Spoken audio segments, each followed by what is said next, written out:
어머니 집 말인데요. 그래, 내 집이 왜? 제 사업이 어려워져서요. 어머니 집을 팔면 회사를 살릴 수 있을 것 같아요. 그리고 어머니 혼자 사시는데 이렇게 큰 집에서 사실 필요가 있겠어요? 그냥 원룸같이 작은 곳으로 이사해서 청소하기도 편하게 이사 가는 게 좋을 것 같아요. 어머니, 정말 너무하시네요.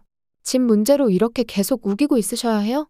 어머니 혼자서 큰 집에서 뭘 하겠다는 건지 이해가 안 가요. 어머니 그만 집 팔고 저희한테 도움이나 주세요. 집 하나 팔면 해결되는 건데 왜 이렇게 고집을 부리세요? 둘 다 그만해. 이 집에 엄마가 이렇게 살고 있는데 니들이 지금 뭔 말들을 하는 거니? 안녕하세요. 저는 72세 김경자입니다. 오늘 제 마음속 깊은 이야기를 나누고자 합니다. 저의 이야기 속에는 남편을 떠나보내고 겪은 상실과 두 아들과의 갈등의 사연이 담겨 있습니다. 제 이야기를 편안한 마음으로 들어주시길 바랍니다. 차가운 바람이 장례식장 뜰을 휘감고 지나갔습니다. 50년을 함께한 남편의 영정 앞에 서서 저는 깊은 한숨을 내쉬었습니다. 3년간의 긴 투병 끝에 남편은 결국 하늘나라로 떠나고 말았습니다. 병원에 있는 동안 아들들과 며느리들의 방문은 손에 꼽을 정도였습니다. 큰아들은 바쁘다는 핑계로 한 달에 한 번 정도 얼굴을 비쳤고 작은아들은 명절 때나 잠깐 들르는 게 전부였습니다. 며느리들은 더했습니다. 명절에도 각자의 친정에 갔다 오느라 바쁘다며 병원은 거들떠보지도 않았습니다. 이제 장례식장에서 두 아들의 모습을 보니 더욱 마음이 아팠습니다. 조문객들이 오가는 가운데 저는 아들들의 모습을 바라보았습니다. 큰아들과 작은아들은 형식적으로 조문객들을 맞이하고 있었습니다. 아들 2명 모두의 얼굴에서 진심 어린 슬픔을 찾아보기는 어려웠습니다. 어머니, 이제 들어가 쉬세요. 큰아들이 다가와 말했습니다. 저는 고개를 저었습니다. 아니다. 내 아버지 곁을 지켜야지. 작은아들이 불편한 듯 어깨를 으쓱였습니다. 너무 무리하지 마세요. 내일도 있잖아요. 아이들의 말에 저는 쓴웃음을 지었습니다. 병원에 있을 때는 오지도 않더니 이제 와서 무슨 효도인가 싶었습니다. 큰 며느리와 작은 며느리도 눈에 띄었습니다. 며느리들은 조문객들에게 음식을 나르며 바쁘게 움직이고 있었지만 그 눈빛에서 어떤 계산을 하고 있는 듯한 느낌을 받았습니다. 큰 며느리가 달콤한 목소리로 말했습니다. 어머님, 저희가 모시고 있을 테니 잠시 들어가 쉬세요. 옆에 있던 작은 며느리도 거들었습니다. 네, 어머님.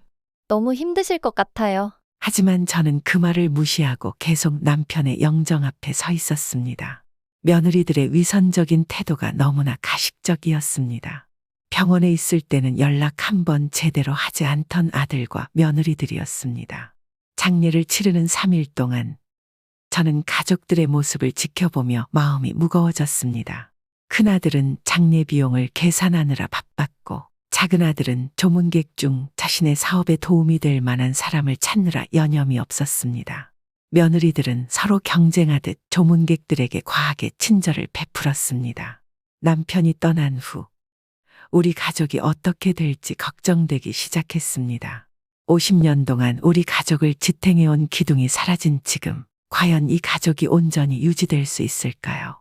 장례식이 끝나고 집으로 돌아오는 차 안에서 저는 문득 남편과 함께했던 시간들을 떠올렸습니다.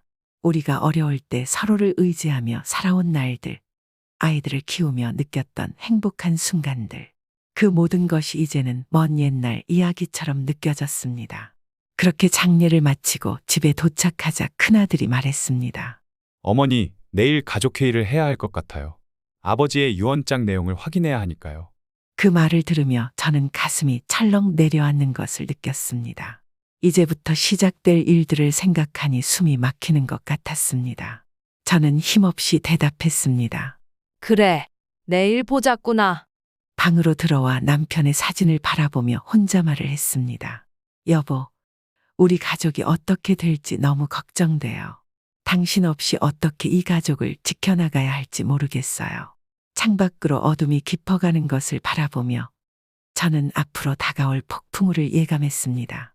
하지만 아직은 그 폭풍우가 얼마나 거셀지 그리고 우리 가족을 어떻게 뒤흔들어 놓을지 상상조차 할 수 없었습니다. 장례식 다음 날 아침 가족회의가 열렸습니다. 거실에 모인 가족들의 표정은 각기 각양각색이었습니다. 큰아들은 초조한 듯 다리를 떨고 있었고 작은아들은 무표정한 얼굴로 앉아 있었습니다. 며느리들은 서로 눈치를 보며 자리에 앉았습니다. 자, 이제 시작하자꾸나. 제가 말문을 열었습니다. 큰아들이 급하게 말을 꺼냈습니다. 어머니, 아버지의 유언장은 어디 있어요? 저는 한숨을 내쉬었습니다. 그래, 여기 있다. 유언장을 꺼내자 모두의 시선이 그곳에 집중되었습니다.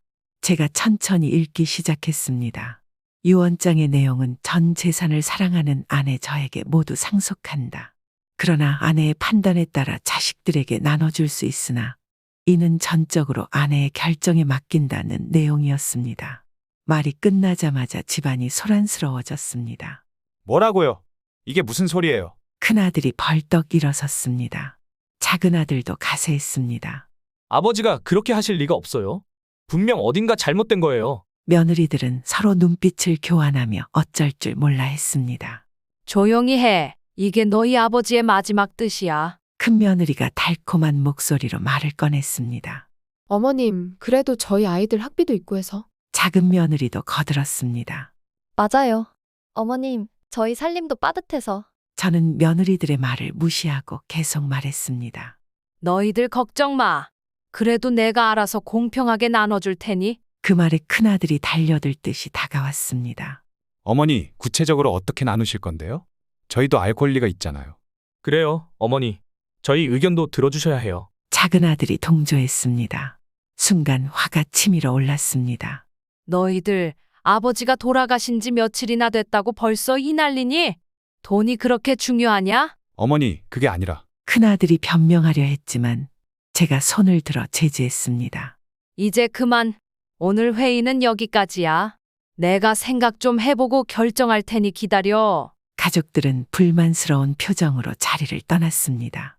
문을 닫고 나가면서도 아들들과 며느리들의 눈빛은 여전히 탐욕으로 가득 차 있었습니다. 혼자 남은 거실에서 저는 어이가 없어 한동안 움직이지 못했습니다. 남편의 사진을 바라보며 생각했습니다.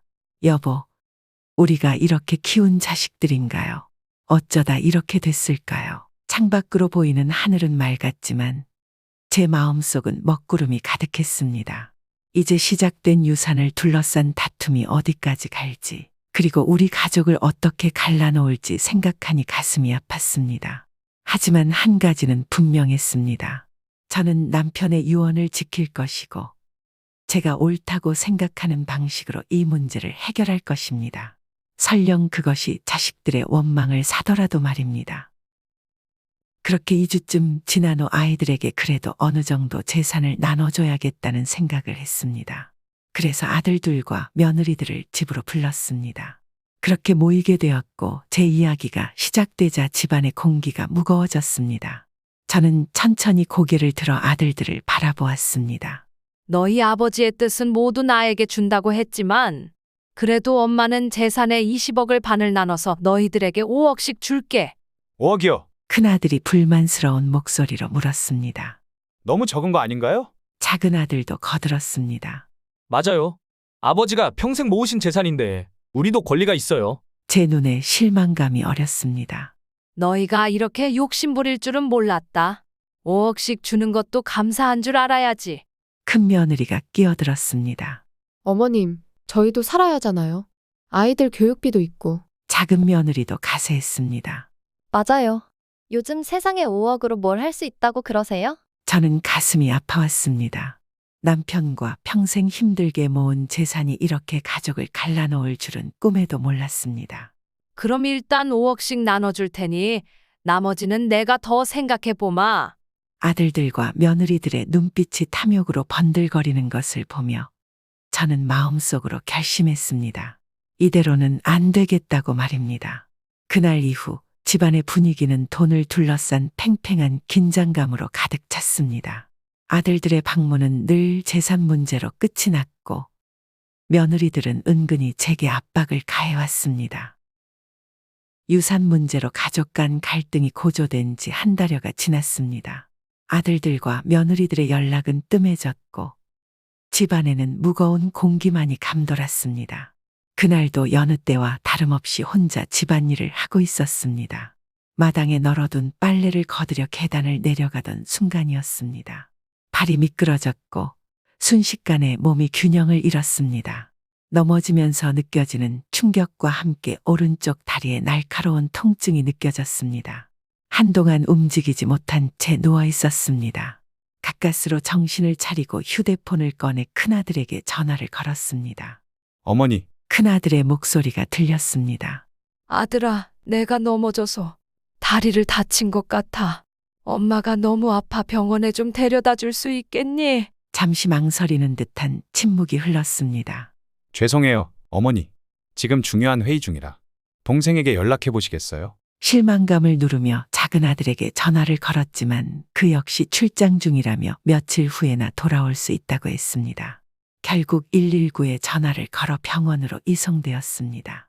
검사 결과 오른쪽 발목 골절 진단을 받았고 수술과 몇 주간의 입원이 필요하다는 의사의 소견이 나왔습니다. 병실에 누워 천장을 바라보며 문득 남편 생각이 났습니다. 남편이 살아있었다면 이런 일이 있었을까 하는 생각에 가슴이 먹먹해졌습니다. 그날 밤 아무도 병문안을 오지 않았습니다. 대신 휴대폰으로 문자 몇 통이 왔을 뿐이었습니다. 아들들과 며느리들의 바쁜 일정과 걱정의 말들. 하지만 그 어떤 말도 지금 제 곁에 있어주지 않는 그들의 빈자리를 채워줄 수는 없었습니다. 창밖으로 보이는 달빛이 유난히 쓸쓸해 보였습니다. 제가 아들들에게 재산을 준다고 했을 때는 그렇게 달려들더니 정작 제가 아플 때는 아무도 옆에 없다는 사실이 가슴 아팠습니다. 앞으로 어떻게 해야 할지, 우리 가족을 어떻게 바로잡아야 할지 막막하기만 했습니다. 하지만 한 가지 확실한 것은 이 사고를 계기로 우리 가족의 관계가 어떤 식으로든 변화를 겪게 될 것이라는 점이었습니다. 병실의 정막 속에서 저는 앞으로 다가올 시간들을 어떻게 헤쳐나가야 할지 고민하며 밤을 지새웠습니다. 병원에서 2주간 입원을 하는 동안 아이들은 단 한 번도 오지도 않았습니다. 그렇게 퇴원을 했고 집에서 요양하는 동안 저는 창밖으로 보이는 계절의 변화를 지켜보며 많은 생각을 했습니다. 아들들과 며느리들은 여전히 바쁘다는 핑계로 그저 형식상 가끔 전화로 안부를 물어올 뿐이었죠. 어느 날 오후 예고 없이 큰아들과 큰며느리가 찾아왔습니다. 현관문이 열리는 소리에 저는 힘겹게 일어나 거실로 나갔습니다. 어머니, 좀 어떠세요? 큰아들의 목소리에는 걱정보다는 어떤 긴장감이 느껴졌습니다. 그럭저럭 지내고 있단다. 근데 이렇게 갑자기 오다니 무슨 일 있니? 큰아들과 큰며느리는 잠시 망설이더니 소파에 앉았습니다. 어머니, 차 한 잔 마시면서 이야기 좀 할 수 있을까요? 저는 고개를 끄덕이고 부엌으로 향했습니다. 차를 준비하는 동안 큰아들과 큰며느리의 방문 이유를 짐작할 수 있었습니다. 아마도 또 돈 얘기겠죠. 큰아들은 잠시 망설이더니 말을 꺼냈습니다. 어머니, 사실 제가 온 것은 어머니 집 말인데요. 저는 한숨을 내쉬었습니다. 그래, 내 집이 왜? 제 사업이 어려워져서요. 어머니 집을 팔면 회사를 살릴 수 있을 것 같아요. 그리고 어머니 혼자 사시는데 이렇게 큰 집에서 사실 필요가 있겠어요? 그냥 원룸같이 작은 곳으로 이사해서 청소하기도 편하게 이사 가는 게 좋을 것 같아요. 제가 말하려고 하는 순간 옆에서 가만히 듣고 있던 큰며느리가 무시하는 듯한 표정으로 말했습니다. 어머니, 정말 너무하시네요. 집 문제로 이렇게 계속 우기고 있으셔야 해요? 어머니 혼자서 큰 집에서 뭘 하겠다는 건지 이해가 안 가요. 어머니 그만 집 팔고 저희한테 도움이나 주세요. 집 하나 팔면 해결되는 건데 왜 이렇게 고집을 부리세요? 순간 너무 어이없어서 한동안 아무 말도 못하고 있었습니다. 때마침 온다는 소식도 없던 작은 아들이 들어왔습니다. 어머니, 무슨 얘기하세요? 네 형이랑 네 형수가 엄마 집을 가지고 말도 안 되는 얘기를 하더구나. 작은 아들의 표정이 변하더니 말했습니다. 형, 그건 안 돼. 엄마 집은 내가 받아야지. 그러자 큰아들은 불쾌한 표정을 지으며 말했습니다. 그래, 너가 이 집을 받겠다는 거냐? 이 집 하나 챙기겠다고 발버둥 치는 게 정말 한심하다. 그렇게 두 아들은 서로를 노려보며 언성을 높이기 시작했습니다. 아무래도 더 큰 싸움이 날 것 같아서 제가 소리쳤습니다. 둘 다 그만해. 이 집에 엄마가 이렇게 살고 있는데 니들이 지금 뭔 말들을 하는 거니? 내가 이 집을 팔든 계속 살든 내가 결정하려고 니들이 이렇게 말할 게 아니지. 이렇게 말도 안 되는 말로 싸우고 다툴 거면 너희 셋 다 지금 내 집에서 당장 나가. 두 아들과 큰 며느리가 떠난 후 집안의 적막이 더 깊게 느껴졌습니다. 창밖으로 보이는 도시의 풍경이 갑자기 낯설게 다가왔습니다. 이대로는 안 되겠다는 생각이 들었습니다. 한동안 망설이다 전화기를 들어 시골에 사는 남동생 민수에게 전화를 걸었습니다. 여보세요, 민수야? 네, 누나. 오랜만이에요. 무슨 일 있으세요? 그게 내가 좀 의논할 게 있어서. 한참을 망설이다 입을 열었습니다. 아들들의 행태와 제 상황을 설명했습니다. 남동생은 묵묵히 듣고 있다가 한마디 했습니다. 누나, 이제 그만 내려오세요. 여기서 저랑 같이 살아요. 그 말에 눈시울이 뜨거워졌습니다. 정말? 그래도 될까? 당연하죠. 누나가 오시면 제가 잘 모실게요. 전화를 끊고 한참을 생각했습니다. 이 집을 떠나 고향으로 돌아간다는 건 쉬운 결정이 아니었습니다. 하지만 이대로 아들들의 욕심에 시달리며 살 수는 없었습니다. 이렇게 결정을 내리고 나니 오히려 마음이 편해졌습니다. 짐을 정리하면서 지난 시간들을 돌아보았습니다. 이제는 정말 제 인생을 살 때가 왔다는 생각이 들었습니다. 며칠 뒤 남동생에게 전화를 걸었습니다. 민수야, 누나가 거기로 갈까 해. 누나, 정말이세요? 여기로 오실 거예요? 그래, 이제 여기 있어봐야 좋을 게 없을 것 같아. 고향으로 가서 조용히 살고 싶어. 민수는 기뻐하며 제 결정을 환영했습니다. 동생과 저는 구체적인 계획을 세우기 시작했습니다. 남동생 민수와의 통화가 끝난 후 저는 아들들에게 문자를 보냈습니다. 오늘 저녁 7시 집으로 모여라. 중요한 얘기가 있다. 저녁 7시 가족들이 모두 도착했습니다. 다들 앉아라. 제가 말했습니다. 어머니, 빨리 말씀하세요. 저 곧 약속 있어요. 큰아들이 성급하게 말했습니다. 나 시골로 내려가기로 했다. 이 집은 팔 거야. 뭐라고요? 작은아들이 벌떡 일어섰습니다. 농담이시죠? 농담 아니야. 내가 니들이랑 농담하게 생겼니? 이미 다 결정했어. 큰 며느리가 얼굴을 찌푸리며 말했습니다. 어머님, 갑자기 이러시면 어떡해요? 현실적으로 생각하세요. 시골에서 뭘 하고 살려고 그러세요? 큰 며느리가 비아냥거렸습니다. 내 인생이야. 너희가 상관할 바 아니야. 너희들 걱정할 거 없어. 집 한 돈 절반은 너희들 나눠 가져. 절반이요? 큰아들이 소리쳤습니다. 그럼 나머지 절반은요? 니들은 엄마 노후는 생각은 눈꼽만큼도 안 하니? 그리고 니들이 그렇게 원하던 게 돈이잖니? 난 니들이 돈 할 때마다 머리가 지끈지끈했는데 잘 됐나 싶다. 저는 한숨을 내쉬었습니다. 너희들 양심 좀 있어봐라. 부모한테 그렇게 바라는 건 한도 끝도 없고 정녕 내가 아팠을 때 왜 한 번도 오지 않았니? 니들이 말하는 게 이게 가족이니? 좀 생각 좀 해봐라. 바빴잖아요, 어머니. 작은아들이 대충 대답했습니다. 그리고 그건 지난 일이고 지금은 이 집 문제가 중요하잖아요. 그래, 너희에겐 돈이 제일 중요하지. 어휴, 정말 고집불통이시네요. 왜 이러세요, 진짜. 작은아들이 화를 내며 일어섰습니다. 더 할 말 없으면 이제 가봐. 난 짐 쌀 거야. 어머니, 이게 마지막이에요. 정말 이러실 거예요? 큰 며느리가 소리쳤습니다. 그래, 마지막이다. 다시는 오지 마라. 가족들은 분노와 실망이 뒤섞인 표정으로 집을 나갔습니다. 문이 쾅 하고 닫혔습니다. 혼자 남은 거실에서 저는 깊은 숨을 내쉬었습니다. 마음은 무거웠지만 동시에 이상한 해방감도 느꼈습니다. 이제 진정한 의미의 새 출발을 앞두고 있었습니다.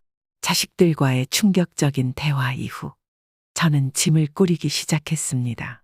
수십 년 넘게 살아온 집을 정리하는 일은 쉽지 않았지만 새로운 삶에 대한 기대가 저를 지탱해 주었습니다. 며칠 후 이삿짐 트럭에 짐을 싣고 집을 나서는 순간 묘한 해방감이 느껴졌습니다. 앞으로의 삶이 어떨지 모르지만 적어도 이제는 제 뜻대로 살 수 있을 것 같았습니다. 트럭이 서서히 움직이기 시작했고 저는 뒤돌아보지 않았습니다. 이제 새로운 인생이 시작되는 것입니다. 이삿짐 트럭이 시골 마을에 도착했을 때 동생 민수가 마을 입구에서 저를 기다리고 있었습니다. 누나, 드디어 오셨네요. 민수가 반갑게 맞이했습니다. 그래, 오랜만이구나. 저는 피곤한 기색을 감추지 못하며 대답했습니다. 민수의 도움으로 짐을 옮기고 새 집의 자리를 잡았습니다. 작은 시골집이었지만 마당이 넓어 마음에 들었습니다. 누나, 저녁 먹으러 우리 집에 갈까요? 아내가 맛있는 걸 준비했어요. 고맙다만 오늘은 그냥 쉬고 싶어. 내일부터 천천히 마을 구경도 하고 그럴게. 민수가 걱정스러운 표정으로 물었습니다. 혹시 아이들은 연락 왔어요? 저는 고개를 저었습니다. 아니, 아무 연락 없어. 너무 서운해하지 마세요. 시간이 지나면 달라질 거예요. 괜찮아. 이제 나도 내 삶에 충실할 거야. 민수가 떠난 후 저는 마당에 놓인 의자에 앉아 별을 바라보았습니다. 도시에서는 보기 힘들었던 밤하늘의 별들이 반짝이고 있었습니다. 다음 날 아침 새소리에 눈을 떴습니다. 창문을 열자 신선한 공기가 방 안으로 들어왔습니다. 아침 식사 후 마을을 산책하기로 했습니다. 좁은 골목길을 걸으며 이웃들과 인사를 나눴습니다. 새로 이사 오셨다면서요. 한 할머니가 말을 걸어왔습니다. 네, 어제 왔어요. 혼자 사세요. 네, 그렇습니다. 아이고, 자식들은 어디 있고 혼자 여기 오셨어요. 순간 가슴이 아팠지만 애써 미소 지었습니다. 제가 선택한 거예요. 여기서 새로운 삶을 시작하고 싶어서요. 할머니가 이해한다는 듯 고개를 끄덕였습니다. 그러세요. 여기 사람들 다들 착해요. 외롭지 않을 거예요. 그 말에 왠지 모를 위로를 받았습니다. 집으로 돌아와 마당의 작은 텃밭을 정리하기 시작했습니다. 흙을 만지며 어릴 적 시골에서 보냈던 시간들이 떠올랐습니다. 해가 질 무렵 동생 민수가 다시 찾아왔습니다. 누나, 뭐 필요한 거 없어요? 고마워, 다 좋아. 내 덕분에 잘 지내고 있어. 다행이네요. 누나, 민수가 걱정스레 바라보았습니다. 괜찮아. 이제 정말 새로운 시작인 것 같아. 밤하늘의 별을 바라보며 저는 앞으로의 삶에 대한 기대와 희망을 품었습니다. 비록 쉽지 않은 선택이었지만 이것이 제가 가야 할 길임을 확신했습니다. 시골에서의 생활이 한 달째로 접어들었습니다.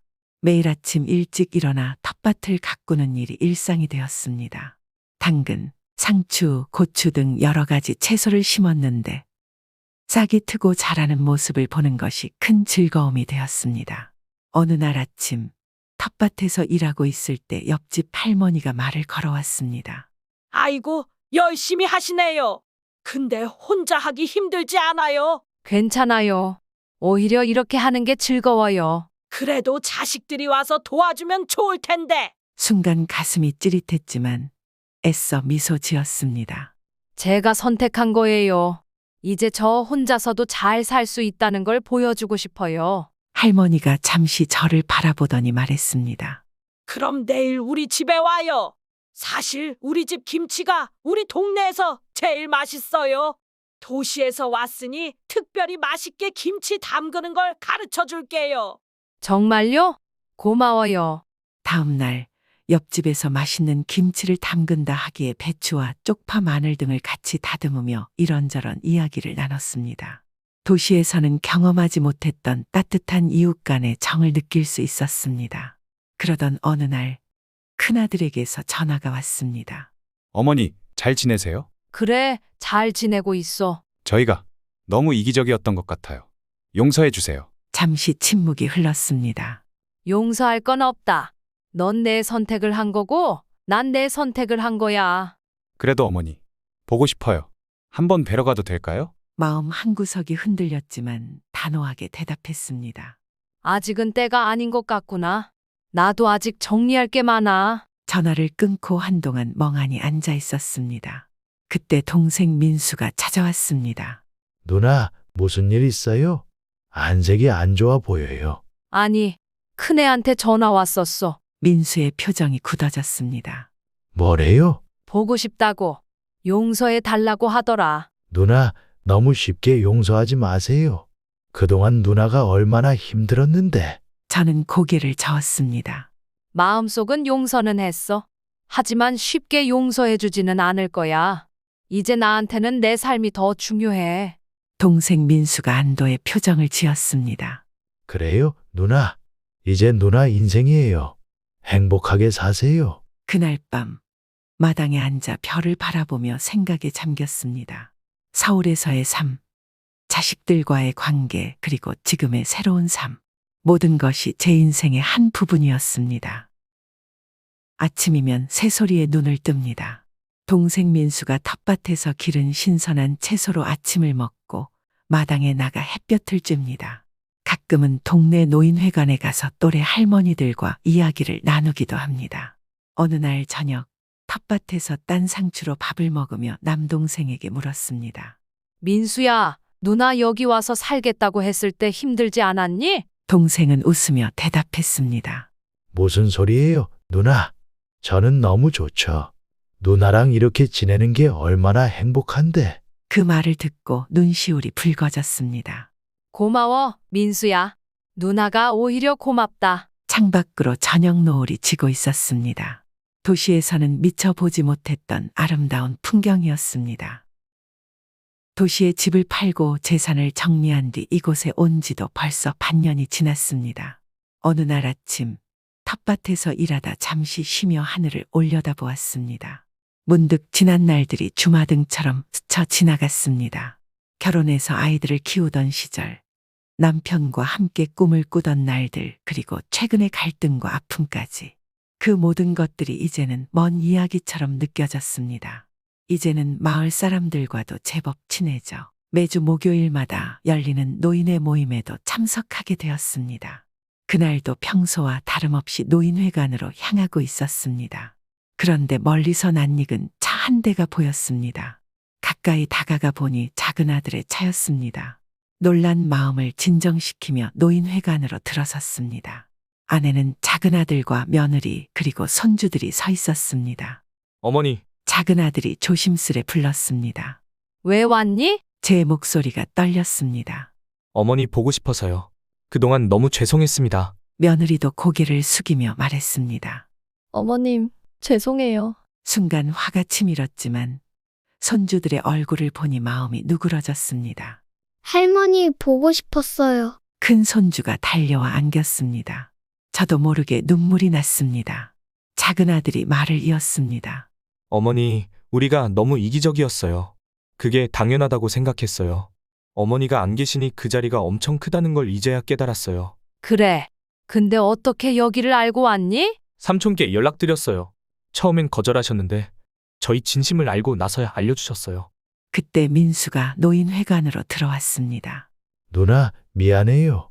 제가 알려줬어요. 하지만 누나를 위해서. 저는 손을 들어 민수의 말을 막았습니다. 알았어. 내 선택을 이해해. 작은 아들 가족을 바라보며 말했습니다. 나도 너희를 보니 반갑구나. 하지만 아직은 마음의 준비가 안 됐어. 시간이 좀 더 필요해. 작은 아들이 고개를 끄덕였습니다. 네, 어머니. 저희가 조급했네요. 천천히 다시 시작해 볼 수 있을까요? 그래. 생각해보마. 그날 저녁 작은 아들 가족과 함께 식사를 했습니다. 어색하고 긴장된 분위기였지만 손주들의 제잘거림 덕분에 아주 조금씩 풀어졌습니다. 식사가 끝나고 작은 아들 가족이 돌아간 후 마당에 앉아 별을 바라보았습니다. 깊은 한숨을 내쉬었습니다. 아직 완전히 용서하긴 힘들지만 작은 희망의 불씨가 생긴 것 같았습니다. 그 후 아들들하고 형식적인 안부만 주고받고 살고 있지만 예전처럼 가깝게 지내고 있지는 않습니다. 또 앞으로 아들들과 어떻게 될지 모르지만 더 이상 누군가의 어머니나 할머니로서의 책임에 얽매이지 않고 그저 나로서 살아갈 수 있는 시간. 제가 앞으로 얼마나 더 살 수 있을지 모르지만 남은 시간 동안 진정으로 제 삶을 살고 싶습니다. 이제야 비로소 진정한 자유와 평화를 느낄 수 있었습니다. 제가 겪었던 어려움과 갈등 속에서 깨달은 중요한 것은 진정한 사랑은 자신을 소중히 여기는 것에서 시작된다는 사실이었습니다. 그리고 스스로를 지키기 위해 내렸던 결정이었지만 그 과정에서 느꼈던 아픔과 고민은 말로 다 표현하기 어려울 정도로 깊었습니다. 가족을 위해 헌신하면서도 스스로의 행복과 평화를 잃지 않으려 했던 이유는 결국 자신을 존중하는 것이 진정한 사랑이라는 것을 알았기 때문입니다.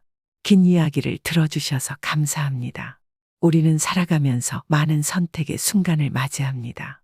그 선택들이 항상 쉽지만은 않겠지만 진정한 행복과 평화를 향한 것이길 바랍니다.